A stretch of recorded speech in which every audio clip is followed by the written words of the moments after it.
Kisah akan berfokus pada seorang napi bernama Junsuk yang baru bebas dari penjara atas kasus perampokan. Ia dijemput oleh dua orang sahabatnya bernama Ki-hun si rambut belah tengah dan Jang-hu yang agak berisi di antara keduanya.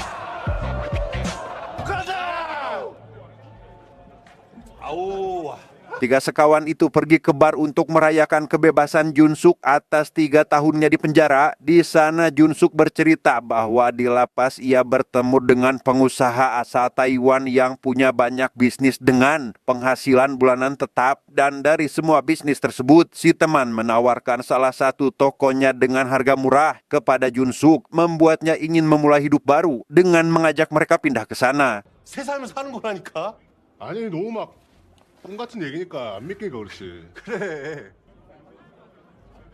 Sepulang dari bar, Junsuk menanyakan sisa uang hasil rampokan mereka yang ternyata sudah tidak bisa ditukar ke bank karena mata uang won sudah turun drastis dan muncul aturan baru soal penukaran uang di mana Ki-hun hanya sempat menukarkan sebagian sebelum aturan baru berlaku dengan sisa sekitar $2.000 saja. Sebagai modal memulai hidup baru di Taiwan, Junsuk dan kedua sahabatnya pergi ke kasino untuk menagih hutang pada salah satu pegawai kasino itu. Namun setibanya di sana, Junsuk justru salfok dengan uang gepokan dan langsung tergoda untuk merampok kasino tersebut sebagai salah satu cara tercepat untuk mendapatkan uang. 맥주 나왔습니다. 오랜만이다. Alhasil, Junsuk meminta pegawai kasino yang berhutang bernama Sangdo untuk membantunya merampok tempat itu. Meski idenya dianggap gila dan ditentang oleh kedua sahabatnya, Junsuk tetap ngotot dengan alasan kasino adalah bisnis ilegal yang menyimpan banyak uang selain bank, sehingga meski dirampok pun pihak kasino takkan berani melaporkannya. 야 어떻게 도박장이야? 어? Mendengar rencana itu, Ki-hun tidak setuju karena mereka harus berhadapan dengan gangster kasino bersenjata yang pastinya akan dengan mudah menghabisi mereka semua. Namun meski begitu, dengan cita-cita ingin memulai hidup baru yang lebih baik, ia akan mencari seorang penjual senjata ilegal yang bisa melancarkan aksi mereka. 진짜 씨발. 더는 잃을 것도 없잖아. Berbeda dengan Ki-hun, Jang-hu justru mendukung karena hal ini adalah mimpi Junsuk sejak lama. Ia ingin membalas budi kepada Junsuk yang menanggung hukuman sendiri padahal seharusnya bertiga. Ki-hun yang awalnya tidak setuju pun akhirnya luluh setelah Jang-hu terus membicarakan hal-hal manis jika perampokan ini berhasil. 하자, 씨발. 진심이냐고. 그래 진심이야. 야 이 미친 짓 한번 해보자. 여기 도박장 근처로 CCTV가 몰려 있어. 아니 뭐 누가 저기 건물 옥상으로 들어온다고 생각 안 해? 창고를 지나서 창고 문을 열면 경비가? 그럼 나랑 기훈이가 이쪽으로 가서 여기 있는 경비를 제압할게. 우린 그 시간 안에 무조건 끝내야 돼. Setelah merancang langkah perampokan, Junsuk menemui si penjual senjata yang ternyata adalah temannya semasa di penjara. Selesai berbelanja, si penjual hanya mengingatkan agar selalu waspada dan berhati-hati dengan apa yang akan Junsuk lakukan dengan senjata ini. 신중하게 조심해서 하고. 그래? Masing-masing dari mereka pun mulai latihan menembak dan sesekali berfoto untuk kebutuhan status WA. Selesai latihan, mereka langsung mengganti warna serta plat mobil agar aksi perampokannya tidak mudah terlacak oleh polisi.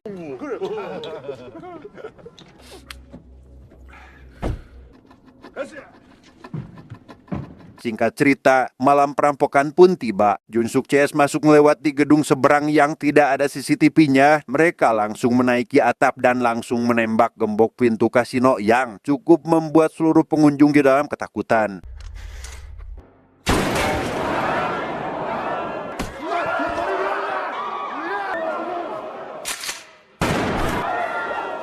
Junsuk dan Ki-hun menjaga para pengunjung agar tetap tunduk sedangkan Jang-hu dan Sangdo pergi ke tempat penukaran chip untuk mengambil uang serta harddisk rekaman CCTV. Penjaga berangkas langsung menekan tombol darurat hingga para gangster penjaga datang ke kasino dan 금고 열어. 담아.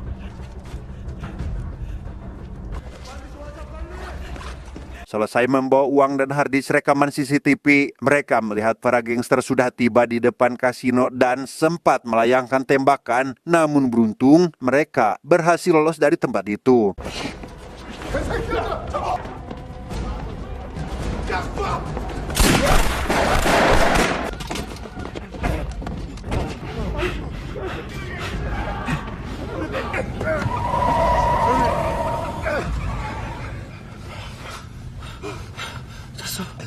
Di tempat lain kita akan diperlihatkan dengan seorang pembunuh bayaran bernama Han. Selesai menghabisi target, ia mendapat panggilan dari orang kasino yang mengabarkan perampokan Jun-suk yang rupanya membawa harddisk penting berisi transaksi pelanggan VIP serta dokumen pencucian uang, sehingga Han diminta untuk segera membereskan masalah ini.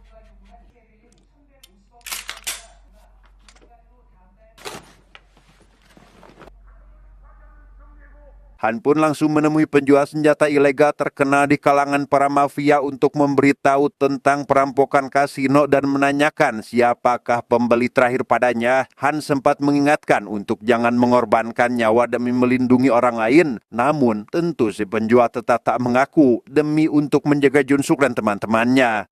진짜 아시는 거 없어요? 지금 나 협박하는 거야? 믿는 구석에 있는 사람이야. Rencananya, Jun-suk akan berangkat esok hari melalui jalur air, namun Sang-do si pegawai kasino memilih menyusul 1 bulan kemudian karena takut bosnya akan curiga bila ia memutuskan resign kerja sekarang. Yang sebelum menaiki mobil, Jun-suk kembali mengingatkan Sang-do agar dirinya cepat menyusul jika semua urusannya sudah selesai. 잘 있어라. 몸 조심하고. 오, 땡큐.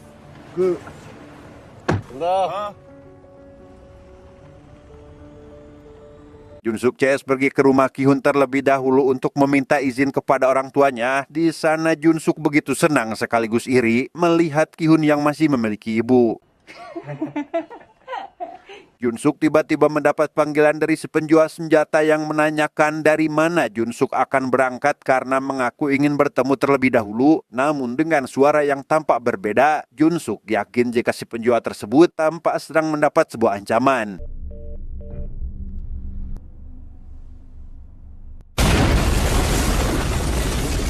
Karena takut ketahuan, Jun-suk dan teman-temannya pun sepakat untuk tidak menginap di rumah Ki-hun dan memilih untuk langsung ke dermaga. Ia pun sempat mengkhawatirkan Sang-do dan langsung menghubunginya untuk menanyakan kondisinya serta mengingatkan untuk jangan terlihat gugup saat sedang bekerja nanti. 나 여기 지금 바로 앞이거든. 이따가 통화하자.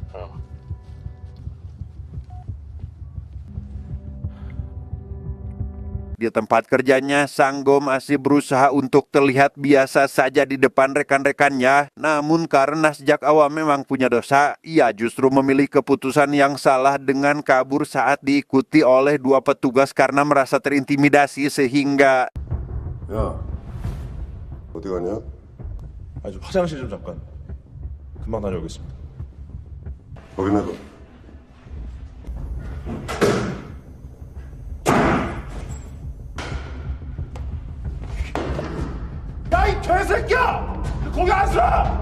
Ya, Sang-do pun berlari ketakutan setengah mati menuju ke markas tempatnya menyimpan uang, lalu mengambil senjata peninggalan Jun-suk untuk menghadapi petugas yang mengejarnya tadi. Namun begitu keluar, ia malah mendapati Han sudah menunggunya di depan pintu dan entah apa yang akan terjadi selanjutnya. Jun-suk terbangun dari mimpi buruk dan langsung teringat Sang-do yang belum memberinya kabar. Ia pergi ke bar untuk menenangkan diri sambil terus menghubungi Sang-do. Namun tak mendengar suara apapun setiap kali panggilannya tersambung. Hingga tak lama, Jun-suk menyadari adanya kejanggalan, yaitu ada suara dering ponsel tak jauh dari tempatnya berada. Setiap mencoba untuk menghadapi Sang-do sehingga...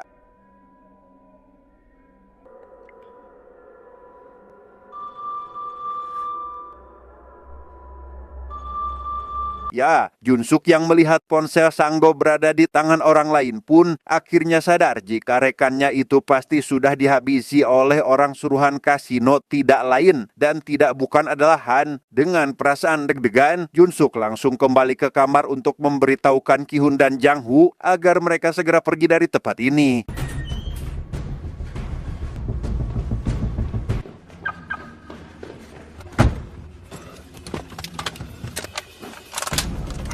빨리 출발하자. Masalah kembali muncul saat mobil mereka sudah dibuat mogok hingga menambahkan kepanikan ketiganya. Meski sangat bersusah payah, mereka pun langsung menaiki mobil lain yang sudah dibobol oleh Jang Hu. Namun begitu maju beberapa meter, tiba-tiba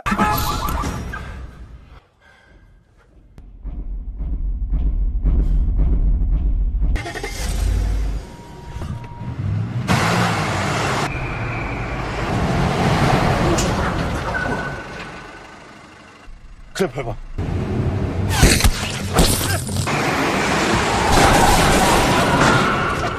ya, Jang Gu akhirnya tertembak dan membuat mobil yang dibawanya kehilangan kendali. Begitu Han menghampiri mobil itu, Jun Suk hanya bisa pasrah dengan apapun yang akan dilakukan Han kepadanya. Namun entah dengan alasan apa, Han memberikan Jun Suk kesempatan pergi sejauh mungkin sebelum ia benar-benar ingin menghabisinya.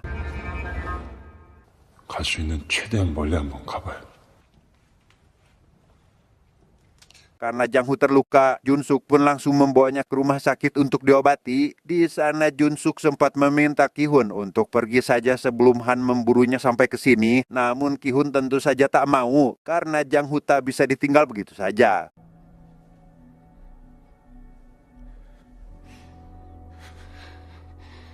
Tepat di tengah malam saat semua orang mulai terlelap, Jun Suk yang tiba-tiba terbangun pun tak sengaja melihat Han sudah berada tepat di depan rumah sakit, sehingga ia buru-buru membangunkan Jang Hu dan Ki Hun untuk segera kabur dari sana.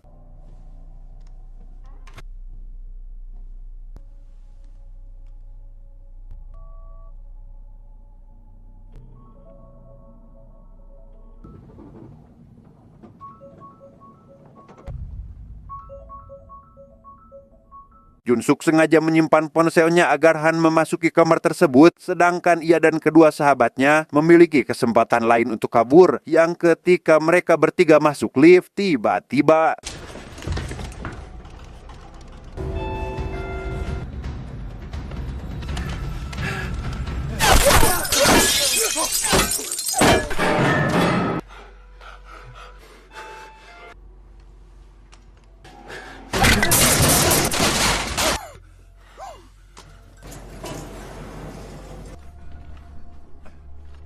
beruntung, Jun Suk dan kedua sahabatnya berhasil lolos dan kabur menggunakan mobil Han yang terparkir di depan rumah sakit. Namun, betapa terkejutnya mereka saat menyadari bahwa mobil itu adalah mobil polisi, yang mana di tengah kepanikan, Jun Suk yang mendapat panggilan dari Han pun memohon agar Han berhenti memburu mereka dan mengaku akan menyerahkan diri ke polisi. Namun karena Han bukan polisi melainkan psikopat, ia pun takkan berhenti sebelum menghabisi mereka semua.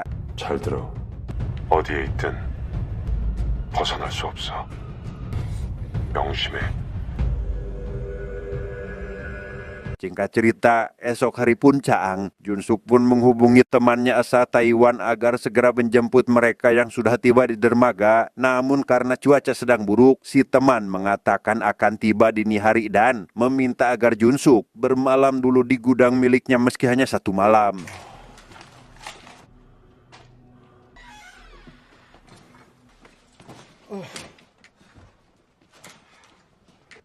오늘 밤까지만 여기 있으면 형님이 데리러 올 거야. Saat sedang beristirahat itulah, Ki Hun tiba-tiba berkata jika dirinya tak bisa ikut bersama mereka karena khawatir dengan keselamatan orang tuanya. Namun meski begitu, Ki Hun berjanji untuk menyusulnya dan memastikan mereka menaiki kapal terlebih dahulu sebelum dirinya pulang kembali. Berlokasi di rumah duka, pemakaman si penjual senjata yang dibunuh Han berlangsung dengan begitu hikmat. Diketahui si penjual senjata rupanya saudara kembar petinggi kasino hingga membuatnya marah pada Han yang selalu bertindak seenaknya dan menghabisi orang tanpa mengikuti perintahnya. Si bos akhirnya memerintahkan seluruh anak buahnya untuk memburu Han dan akan menghabisi Han dengan tangannya sendiri. 그때까지 손끝 하나 건드리지 마. 내가 직접 없앨 거니까.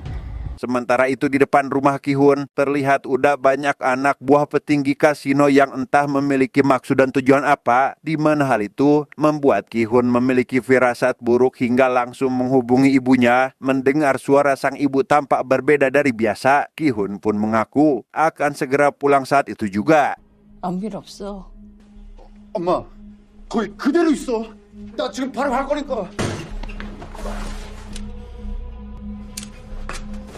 Dengan berat hati, Ki-hun berpamitan pulang lebih dulu dan menitipkan Jang-Hoo pada Jun-suk. Meski Jun-suk sempat memastikan keadaan orang tuanya, Ki-hun memilih untuk menyembunyikan kecemasannya agar Jun-suk tetap berangkat tanpa mengkhawatirkan apapun.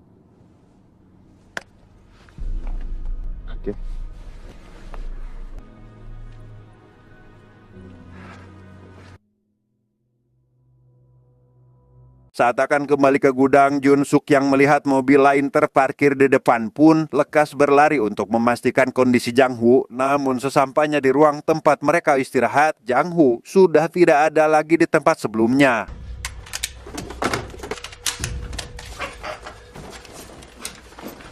Tak bisa berlama-lama, Jun-suk langsung menyiapkan senjata lalu mencari Jang-hoo sambil terus memanggil namanya. Ia pun berjalan dengan perlahan dan hati-hati karena khawatir dengan Han yang tiba-tiba muncul sehingga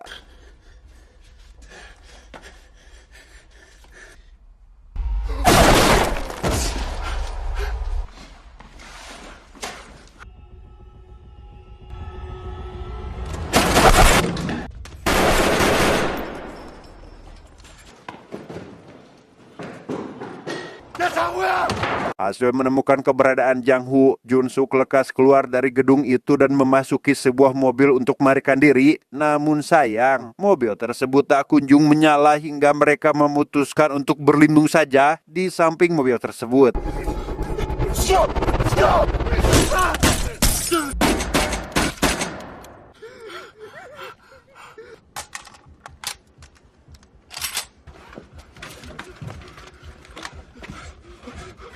Tak ada pilihan selain melawan, Jang-hoo dan Jun-suk pun mempersiapkan diri dengan memakai rompi anti peluru dan senjata masing-masing. Jun-suk akan maju mendekati Han sementara Jang-hoo diminta menembaki Han dari kejauhan sehingga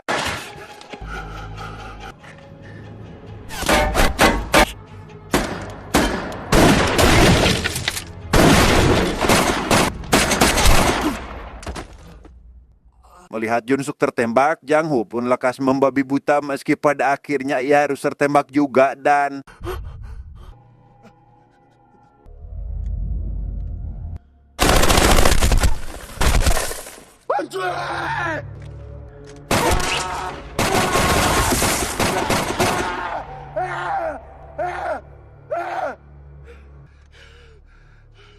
beruntung, Jang-hoo yang masih di Tayungan pun langsung dibawa ke tempat aman dari kebrutalan Han. Namun karena luka yang Jang-hoo dapat cukup serius, ia pun tak bisa bertahan lebih lama lagi dan hanya meminta agar Jun-suk tidak menyerah untuk melanjutkan kembali perjalanannya ke Taiwan. 장우야, 빨리 일어나.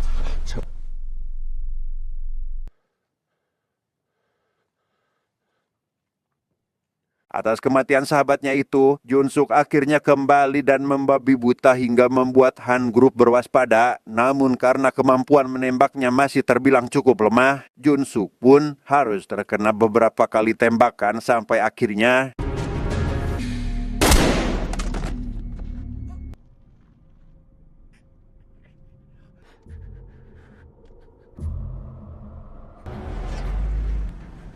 tak lama kemudian, datang para anak buah petinggi kasino yang berniat membalaskan dendam atas kematian saudaranya. Mereka mengabaikan Jun-suk dan hanya mengepung Han sebagai target utama yang karena jumlah para anak buahnya sebegitu banyak, membuat Han kewalahan sampai maut saat itu juga.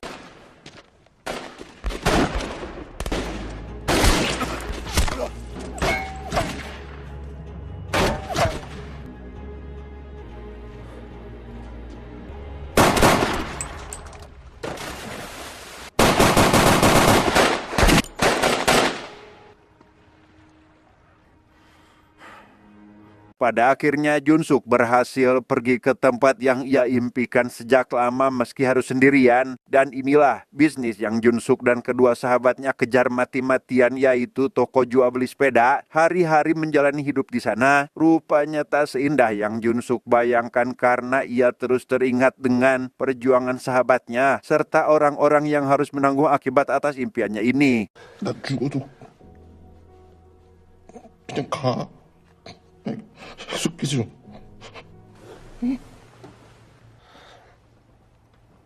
Suatu hari, teman Jun Suk memberitahu kabar bahwa Han ternyata masih hidup dan berganti identitas. Kabar tersebut membuatnya kembali marah dan bermaksud akan membalaskan dendam, yang mana sejak saat itu, Jun Suk mempersiapkan diri dengan rajin latihan menembak dan memutuskan untuk kembali ke Korea. Karena seindah apapun Taiwan di matanya, tempat ini terlalu kosong dan sunyi bila tanpa semua sahabatnya yang sudah dianggap seperti keluarga.